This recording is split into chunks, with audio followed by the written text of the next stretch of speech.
ડભોઈ તાલુકાના પુડાથી વસઈ જવાના માર્ગનું નાડું કેટલીક જગ્યાઓએ બેસી ગયું છે, જેને લઈને જીવના જોખમે વાહન ચાલકો વાહનો લઈને પસાર થઈ રહ્યા છે. હાલ ટેકનોલોજીના યુગમાં પણ કેટલાક સમયથી જર્જરિત નાળાને લાગતા વળગતા તંત્ર દ્વારા રિપેરિંગ કામ કરીને ચલાવે છે.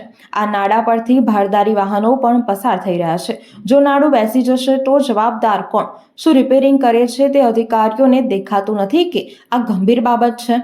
છતાં પણ તેની બેદરકારી દાખવવામાં આવી રહી છે. માત્ર રિપેરિંગ કરીને જ અધિકારીઓ સંતોષ માની રહ્યા છે.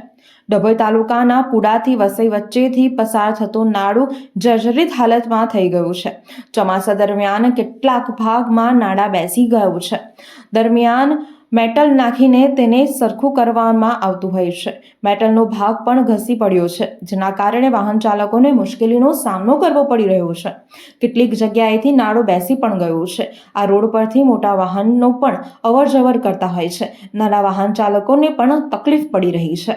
ડભોઈ તાલુકાના પુડાથી વસઈ જવાના રસ્તા પર નાળું બનાવ્યું છે.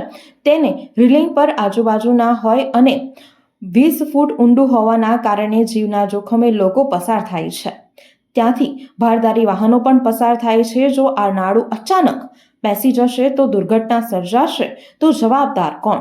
જેને લઈને તંત્ર દ્વારા મેટલ નાખીને પૂરવામાં તો આવે છે, પરંતુ મેટલ પણ કેટલીક જગ્યાએથી ખસી ગયા છે, જેના કારણે નાળું ડેમેજ થઈ ગયું છે. હવે લાગતા વળગતા અધિકારીઓ વહેલી તકે નાળાનું રિપેરિંગ કામ કરે અને નાળું નવું બનાવે તેવી ગામજનોની માંગ છે.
વડોદરાના સમાચાર જુઓ તથા આપણી ચેનલને સબસ્ક્રાઇબ કરો અથવા સંપર્ક કરો.